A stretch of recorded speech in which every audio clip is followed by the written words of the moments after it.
Alright, here's two twin engine planes.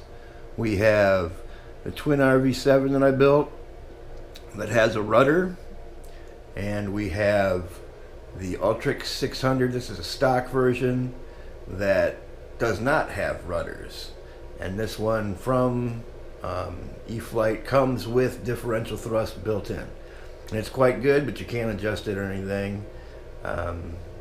This one I did not put differential thrust on because it has a rudder, and it's, to me, I've done it before. You can add it in Inav. This is an Inav plane, but to me it doesn't really do much. The rudder works quite fine, especially when you got two big old blades out here pushing a lot of thrust, a lot of wind in the back for the rudder to grab onto.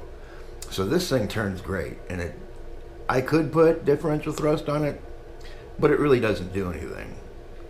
This one, on the other hand, without a rudder, the differential thrust works really good.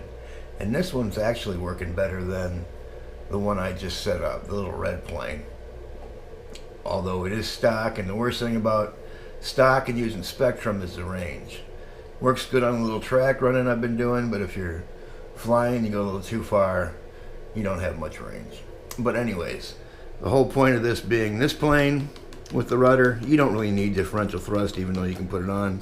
This one without a rudder, I would suggest differential thrust. Got Inav pulled up here. We have our airplane connected via USB. And I'm going to go ahead and hit connect. And that will bring up our plane. I'm going to go to the mixer tab. And down here for the motors, we got motors 1 and 2.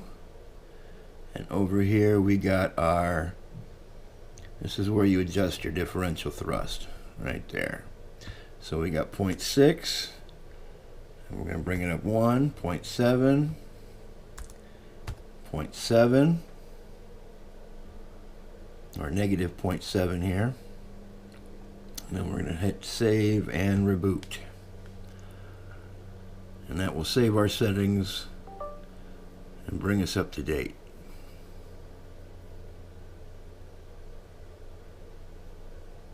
Alright, so what do we got? Now we got save 0.7.7.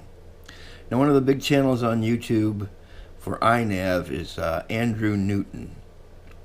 And I get a lot of my information about Inav, how to set stuff up and stuff, from his channel. And he says only do this in increments of 1. So like it was 0.6, we just went up 0.7, and we're going to try it. I've had no problems with differential thrust, and I've used it a lot since I build mostly only twin engines now.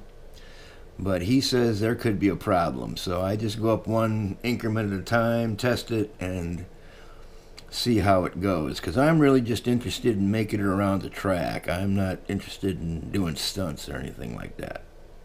But that's how we adjust the differential thrust in Inav.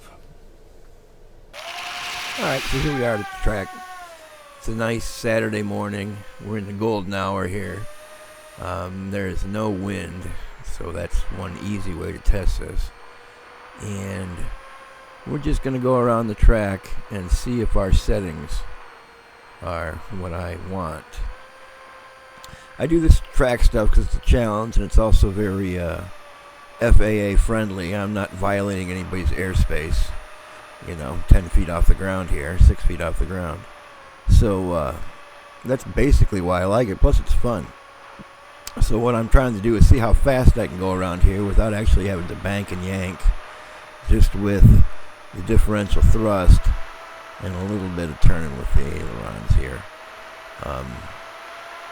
Like I said, I could bank and yank it, but that's more chances of me smacking it into the ground. And when you're going as fast as I want to go, that's not a good idea. But anyways, here we go. And if you'll notice as I'm going around, it's kind of throwing me to the outside of the track here. And this bush here coming up is one of the things I'm worried about, where it won't, throw me into that thing. I'm also going to the inside a little bit too much. So I'm going to kick it up one more notch here on the Inav and try it that way. But for that goes, like I said, one more notch and you'd be, I think, good. Because it actually goes pretty good. But thanks for watching. That's Differential Thrust.